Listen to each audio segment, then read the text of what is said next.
perwakilan Ketua Majelis Luhur Kepercayaan Indonesia, Pak Imam. Aduh banget. Pak Imam namanya lengkap siapa? Nanti ya Bang. Pak Imam Supri. Supingi. Supri. Terus teman Mas siapa Mas yang dari gitu? Bayu. Mas Bayu dari gitu. Pak Herman ya. Siapa namanya? Narwan. Pak Marwan ya. Dan teman saya Mas Andi, beliau utusan dari Gunung Tugen.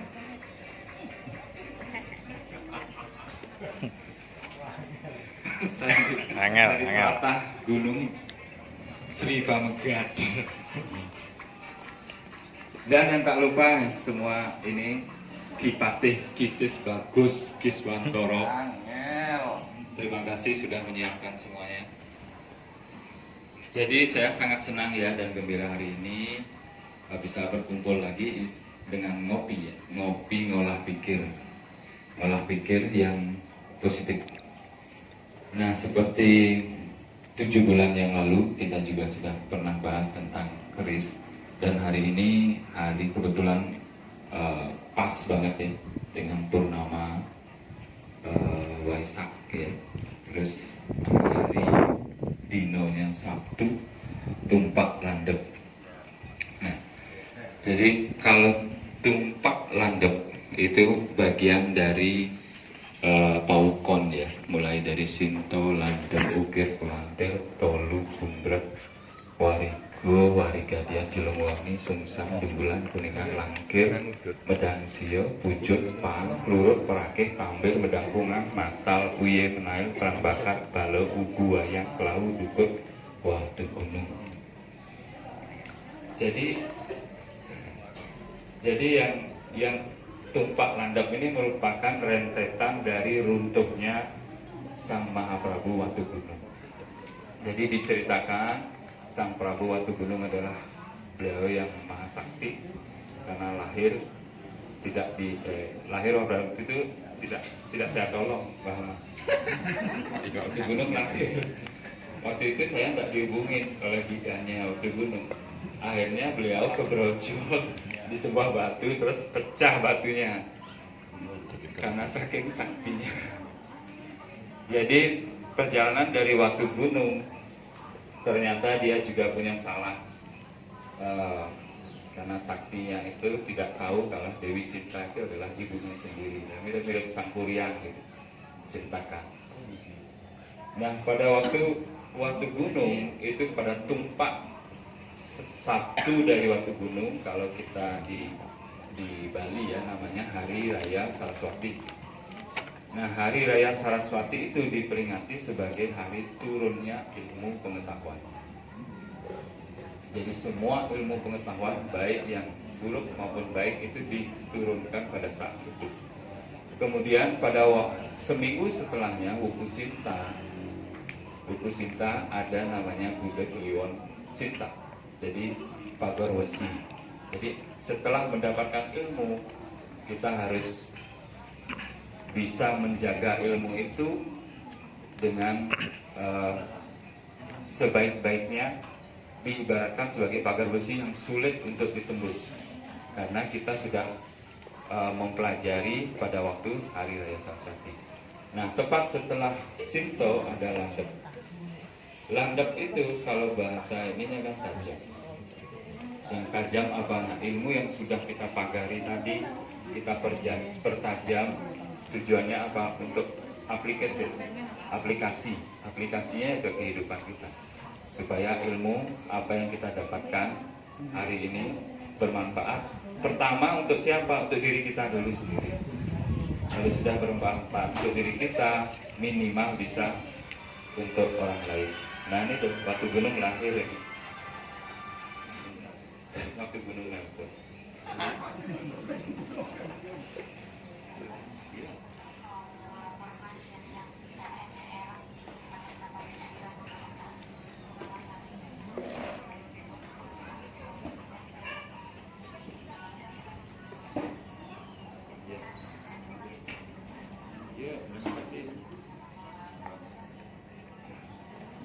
besok waktu gunung mau lahir, minta lahir jam 6 pagi ya.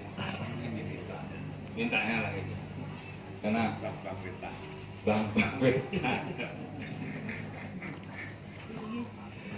jadi pada hari ini adalah hari tumpak landep. Landep itu artinya tajam. Nah, oleh orang dulu di ketajaman itu tidak hanya ilmu pengetahuan, juga dipersonifikasikan dengan sebuah senjata berupa keris ataupun tombak ataupun apapun. Nah, semakin bertambahnya ini peradaban, bukan hanya keris saja, bahkan sekarang sepeda motor pun dipacarai pada waktu tumpak landep. Makanya kalau kita ke Bali pada saat ini semua sepeda, gayung, sepeda motor, mobil semua diupacarai karena termasuk juga tajam. Kenapa? Nah, ada yang filosofinya bahwa barang tajam itu bukan yang tujuannya adalah untuk membantu kita dalam kehidupan sehari-hari. Logikanya mereka, dengan menggunakan sepeda motor, sepeda mobil, kita akan mempercepat pekerjaan kita. Jadi patut dipacarai juga, kira. Nah, tapi kalau kita lihat secara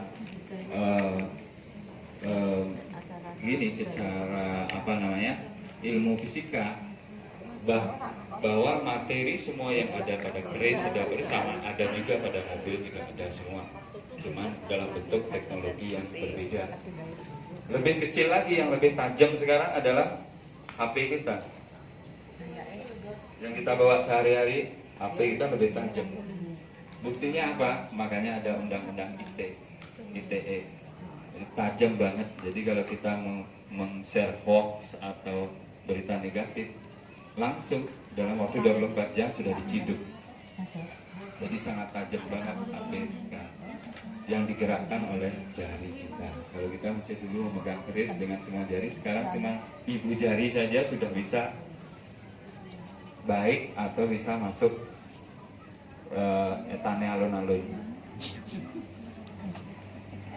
Nah, jadi sebagai runtutan acara ya, kali ini saya sangat senang ya, apresiasi kedatangannya, karena berarti kita walaupun sibuk apapun masih mau belajar tentang ilmu wojiasi atau tentang perkerisan. Nah, untuk runtutan acara yang sebelumnya, sebelum Mas Indra ngasih ini, kita sebaiknya doa dulu ya, doa pembuka. Ini saya serahkan ke Bendera Nasib. Oh iya, doa dulu ya.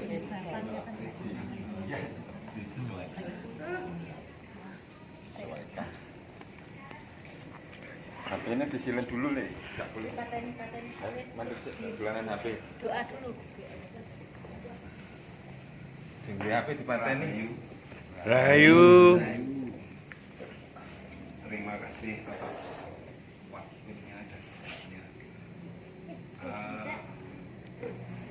Kita kangen sekali dengan acara seperti ini. Kita barbar dan berkumpul untuk membahas tentang bersama. Mari kita mulai dengan doa. Yang geni kebetulan biar pada bersama sini. Kung awet namas tum namas sida. Ujining kunjuk ulun dumateng sang yang sejati. Ujining kunjuk ulun dumateng sang yang magawe urip kang sejati.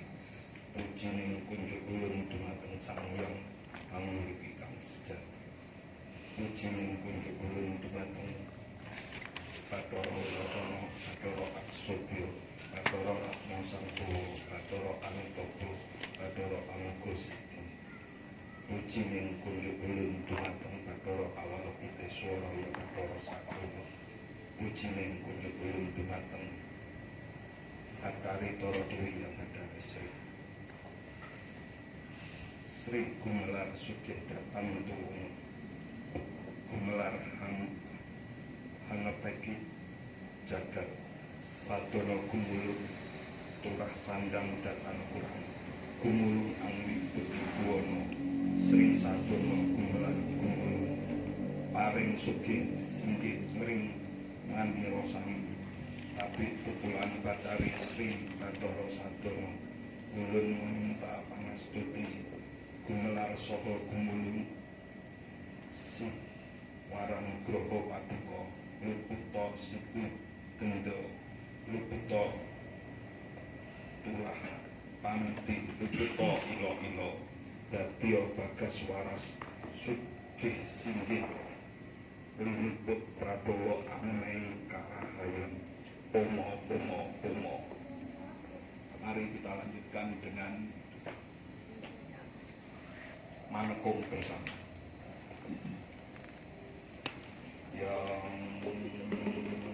Yang toyo litmo jati kelenging tias pangguning dumadi toyo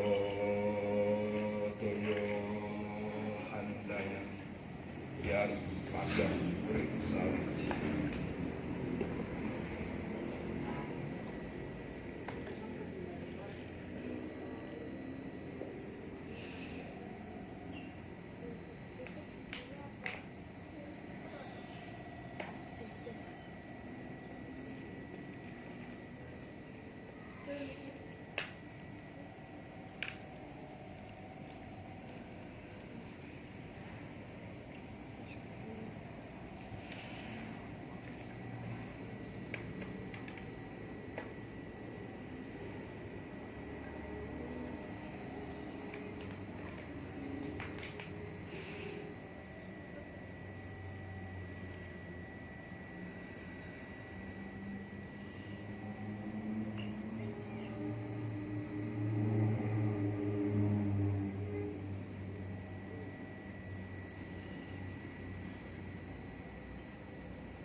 Tes. Nama saya Indra Setiawan. Tes. Belum. Tes. Coba. Tes. Agak dekat. Sebentar aja. Agak dekat. Habis mungkin baterainya Pak. Tes. Saya diminta oleh Ki Wayang untuk membawakan jadi literasi tentang keris sebagai mahakarya Nusantara. Ada banyak pesan tersirat dan tersurat yang ada terkandung di dalam sebilah pusaka.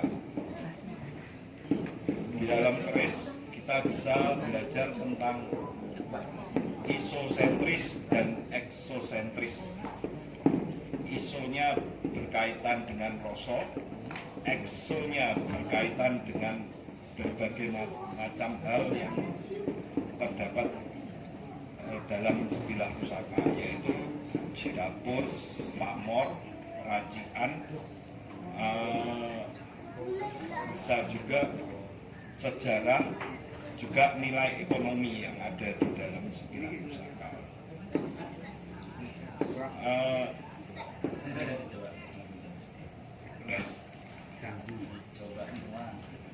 Tes.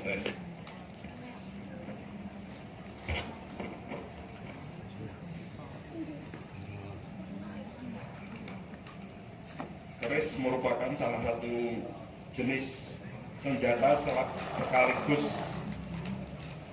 menjadi karya seni bernilai tinggi. Nilai sebuah keris terdapat pada keindahan bentuk dan bahan yang dipakai, serta proses pembuatannya memerlukan waktu, ketekunan, dan keterampilan yang khusus. Dunia keris merupakan dunia yang masih harus banyak digali dan mendapatkan esensi dari sebuah peninggalan sejarah kuno. Keris sendiri sudah diakui oleh UNESCO, yaitu Badan PBB, tertanggal 25 November 2005. Jadi yang mengakui keris adalah asli buatan Indonesia, yaitu Badan PBB, pada tanggal 25 November 2005. Yang diakui adalah inting-tebelnya, yaitu tak bendanya.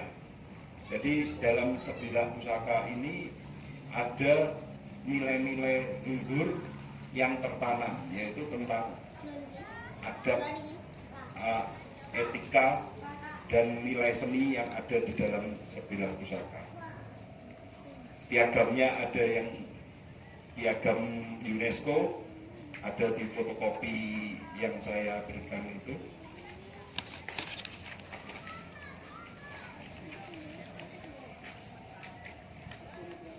Jadi keris adalah asli dari Indonesia.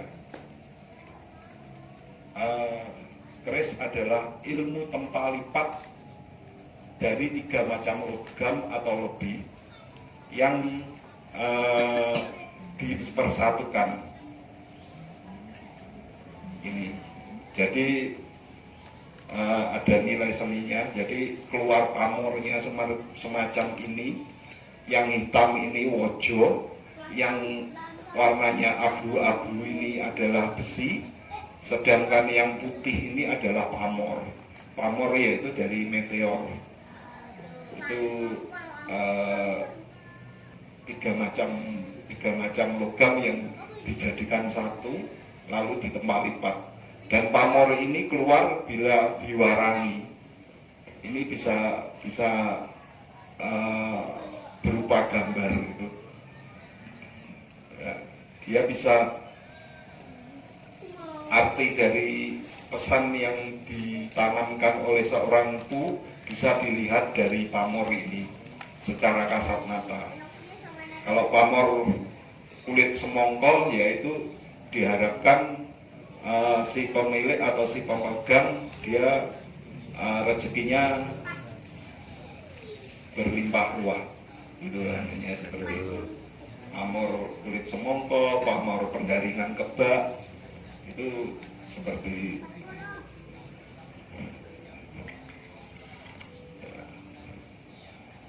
lalu. Jadi asal usul keris, satu, keris sebagai budaya Nusantara. Di kalangan masyarakat Jawa sebelum Perang Dunia Kedua, ada beranggapan bahwa seorang dikatakan bercukupan apabila memiliki rumah, istri, kuda, burung, dan keris. Wismo, garwo, turonggo, kukilo, dan curigo. Dalam bukunya Sir Thomas Stanford Raffles dalam kitabnya History of Java menyebutkan tidak kurang dari 30 macam senjata yang dimiliki dan dipergunakan prajurit Jawa, termasuk senjata api. Tapi kerislah yang mempunyai kedudukan khusus di hati masyarakat. Kemunculan istilah keris semula berasal dari kata kres yang tertera dalam prasasti kuno di Pulau Jawa, yaitu prasasti Tukmas. Di Karangtengah pada tahun 748 Saka menyebutkan patok dan kres. Pada Candi Sukup, Jawa Tengah dibangun pada tahun 1456 Masehi, terpasang relief yang menggambarkan suasana dalam sebuah pesaleng. Itu reliefnya ada gambar Ganesha, Bimo, dan orang yang lagi membuat keris itu. Itu ada di Candi Sukuh. Lalu di Candi Penataran itu ada Kera Hanuman yang lagi membawa kapgo. Itu juga membawa prototipe dari sebilah keris.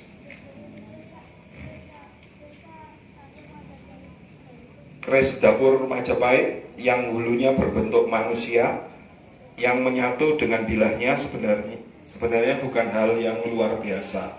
Senjata pendek dari kebudayaan Dongson, sebagian hulunya berbentuk orang dan sikap berdiri dengan kedua tangan di pinggang, Jawa Malang kerik, gitu, seperti ini.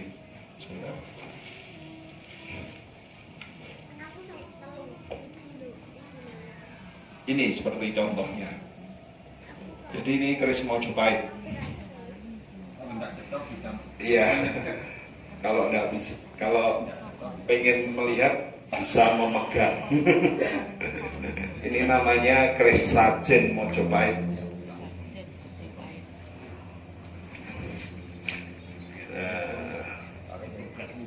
Iya. Tak tujuannya ini bentuk. Monggo. Ya. Monggo. Enggak mungkin jangan puter langsung malih mungkin. Ya.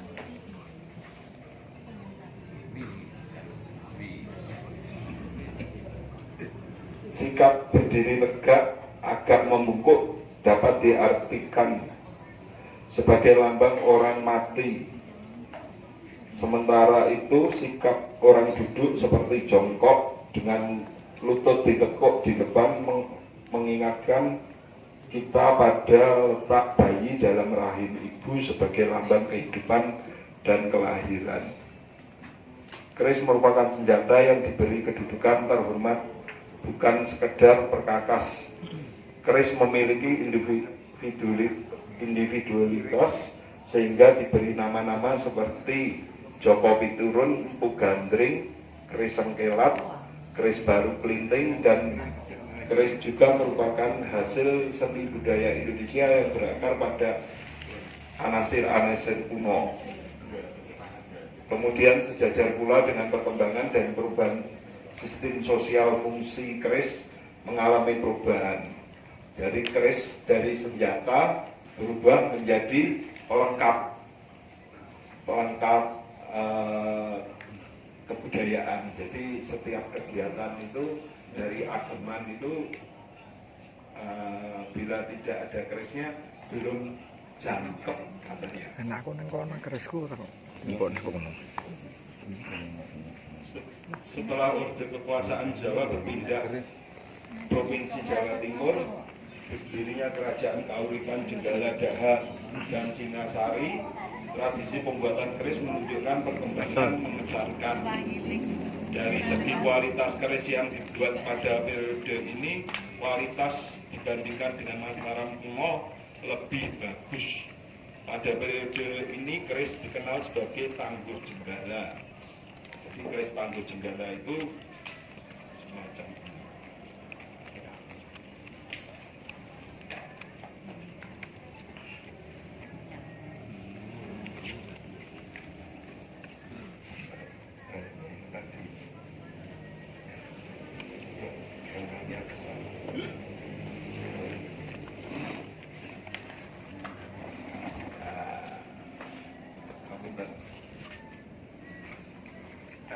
keris Tangguh Jenggala semacam ini.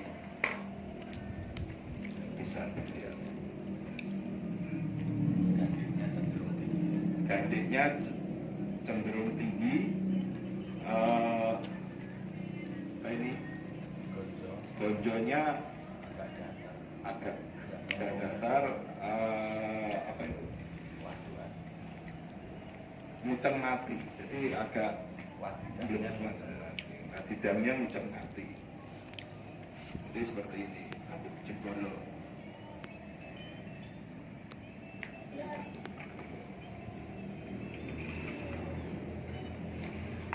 Kalau tangguh Singosari,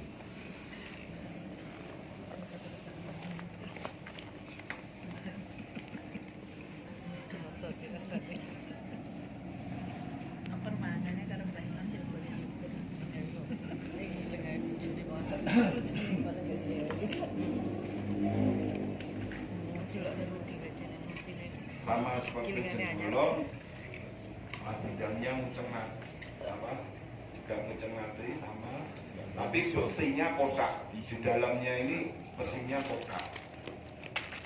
Ini tangguh Singosari.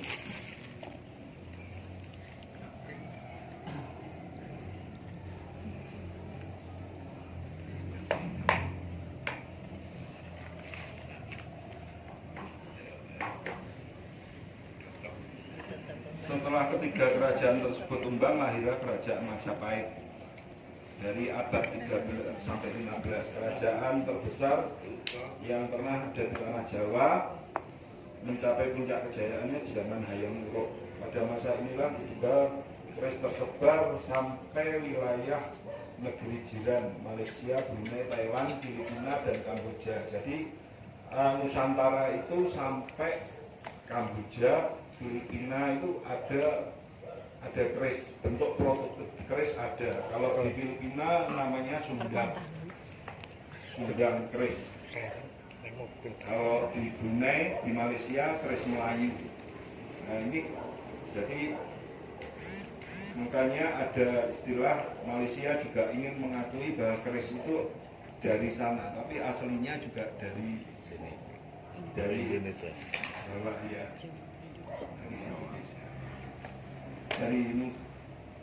Dari Nusantara, dari Indonesia. Masa yang dianggap paling mewakili kejayaan pembuatan keris Jawa pada masa kerajaan Mataram Islam. Pada saat itu keris berkembang dengan pesat, baik kualitas maupun kuantitas. Ada alasan pragmatik di balik perkembangan pembuatan keris sebagai senjata bagi prajurit Mataram. Pada masa pemerintahan Sultan Agung telah muncul dapur-dapur baru. Dapur itu adalah nama dari keris dapur. Yang paling dikenal adalah dapur Nagososro. Pada saat itu telah dikenal budaya kinatah pada keris. Jadi keris sebagai pengagungan terhadap keris dikinatah. Jadi dari zamannya Sultan Agung, apabila prajurit itu berjasa terhadap negara, itu keris itu dikumpulkan, diberikan ke ahli kinatah, di kinatah emas, lalu diberikan ke prajuritnya kembali. Zamannya Sultan Agung.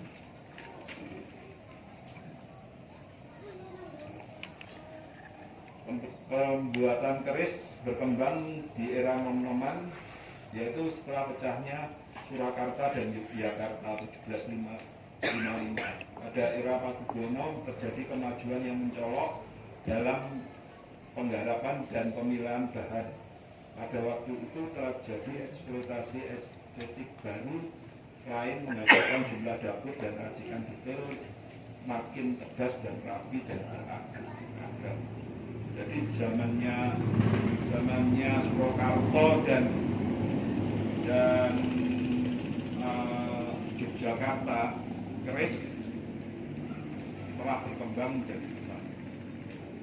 Ini adalah bentuk keris dari zaman Surakarta. Ini PB sepuh.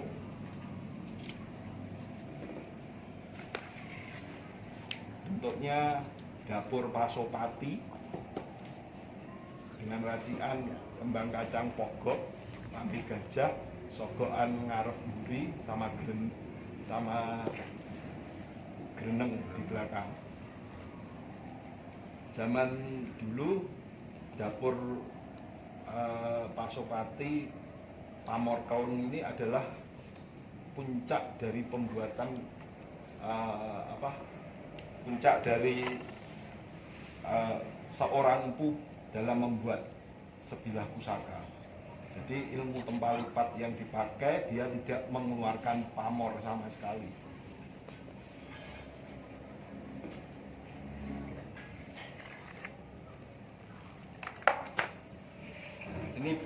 Ini bentuk ladrang Surakarta nom-noman. Kalau nom-noman ini ada sigarnya ini. Kalau kasepuan ininya lurus. Untuk ladrang.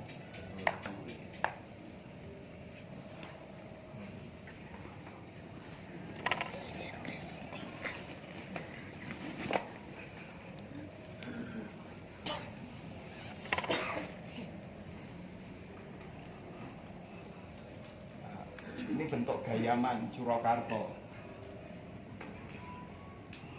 Bentuknya seperti ini.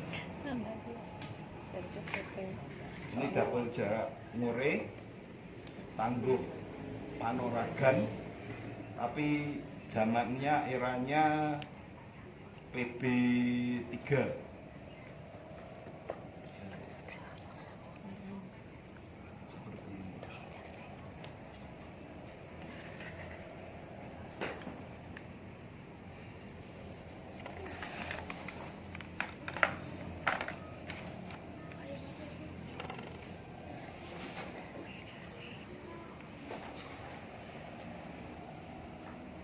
Jadi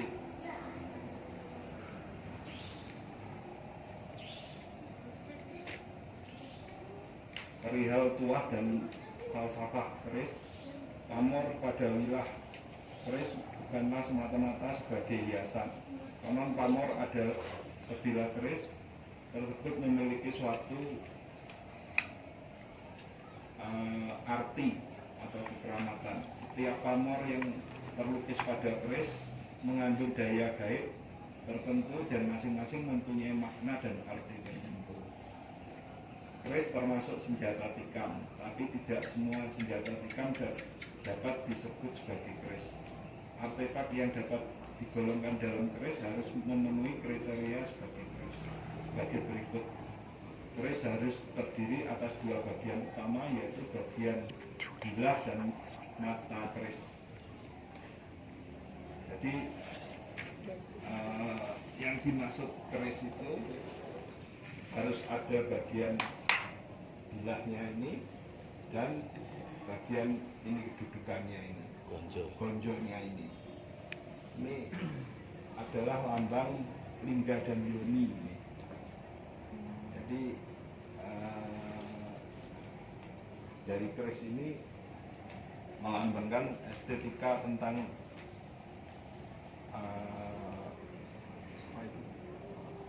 laki-laki perempuan itu dalam sebilah pusaka ini.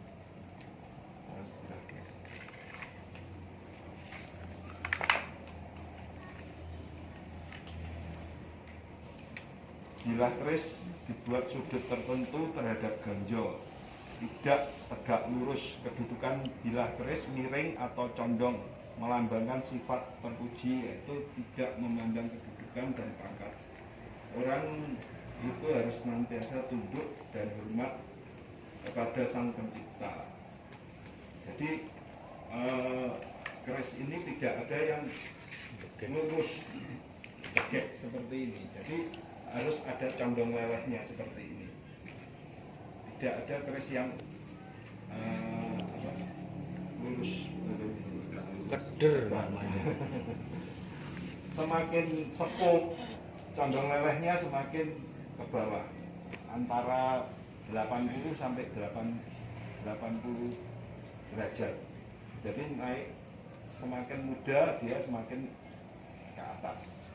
Nah, ini dilambangkan orang yang sibuk terhadap Sang Pencipta. Ini bentuknya ini.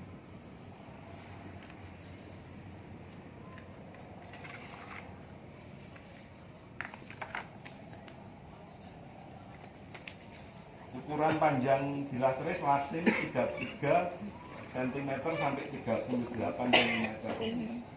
Namun panjang bilah keris di luar Jawa boleh berukuran 58 cm. Jadi keris Bali itu bisa sampai 58 cm. Bahkan panjang keris buatan Filipina atau Sundang itu bisa 64 cm. Menurut banyak ahli senjata tikam yang menyerupai keris panjangnya di bawah ukuran yang langsung belum dapat dikategorikan sebagai keris. Jadi kalau yang pendek-pendek itu di bawah 20 cm itu kalau itu masuknya jimatan, bukan keris. Keris yang baik harus dibuat dan ditempa dari 3 macam logam, yaitu besi, baja, dan bahan pamor. Minimal keris dapat dibuat dari tempat dari 2 logam. Keris tua misalnya keris Buddha tidak menggunakan pamor. Keris Buddha itu seperti ini.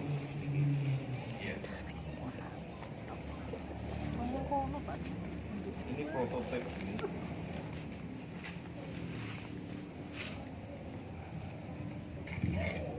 Semacam ini keris Buddha. Modelnya kayak ini keris Indik.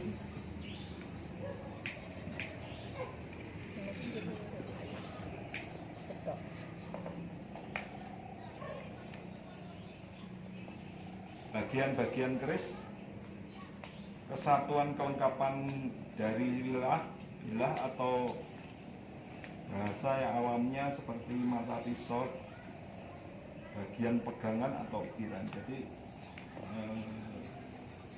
satu pegangan keris semacam bermacam-macam motif atau pegangan keris itu semacam ini. Jadi handle-nya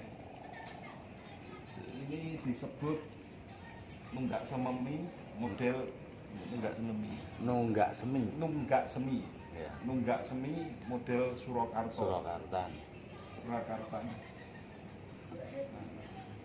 Ada lagi yang lempuyangan. Nah, seperti ini. Ya. Ini Narodo model Jawa Timuran. Ini Narodo Jogja. model ini nunggak semi. Ada lagi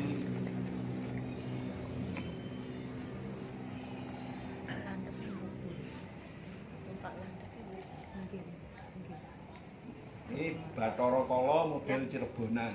Ya. Handle. Wah, orang Pak. Ada lagi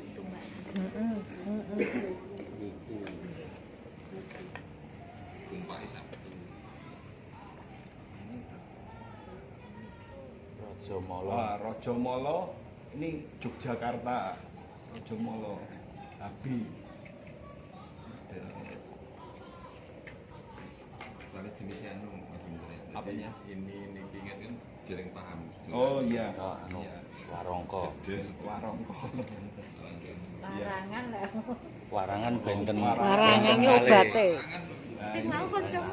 ini Donariko model Madura.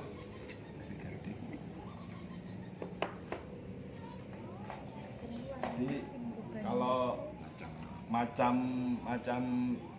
dalam sebuah pusaka ini bajunya keris itu ini handle, ini mendak, Warangka. ini warongkonya, bentuknya ladrang, Pendok.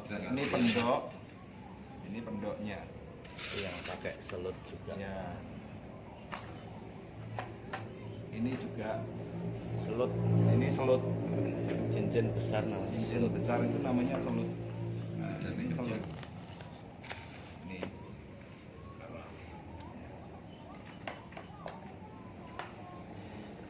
Berarti warangka itu yang ngeten iki. Warangka itu ya ininya kayu. Kayu ya ya.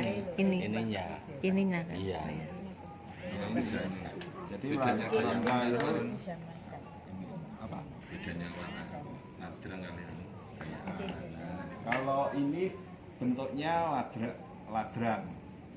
Ladrang Surakarta. Ini Ladrang Surakarta. Kalau ini Gayaman Surakarta. Seperti ini. Yang ini biasanya untuk menghadap ke raja. Iya, formal. Formal. Untuk Kalau wisuda itu sepuh, ini untuk acara-acara misalnya seripan atau ketika menghadiri upacara pemakaman raja ataupun sebagai seorang tua itu menggunakan Berduka cita. gayaman. ini Tapi kalau pelantikan, peresmian yang dipakai adalah ladrang.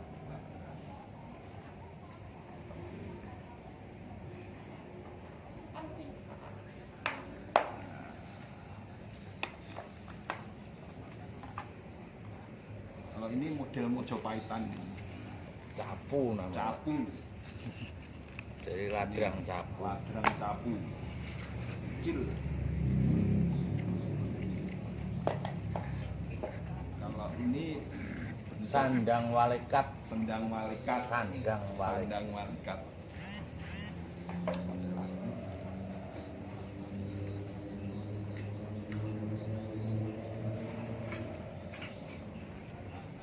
Kalau ini bentuk wulan menanggal, Seperti bulan tanggal awal. seperti bulan tanggal awal. Tanggal 1, tanggal Dedernya namanya lempuyangan.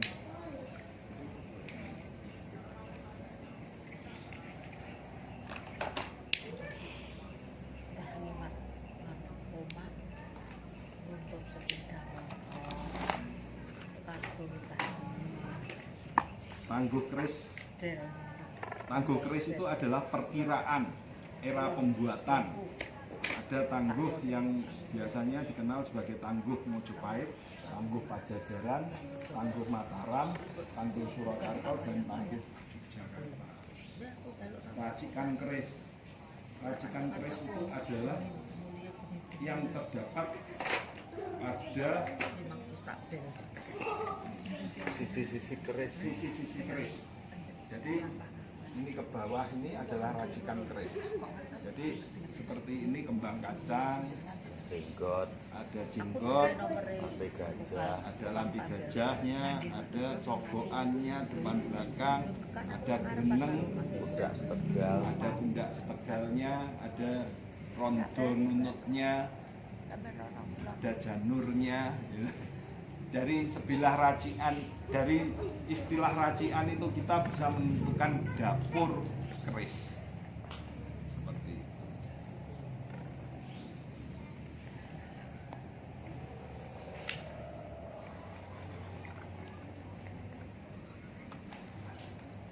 Demikian pemaparan singkat tentang keris. Apabila ada yang ditanyakan, monggo silakan. Saya bawakan contoh sekali biar ngerti.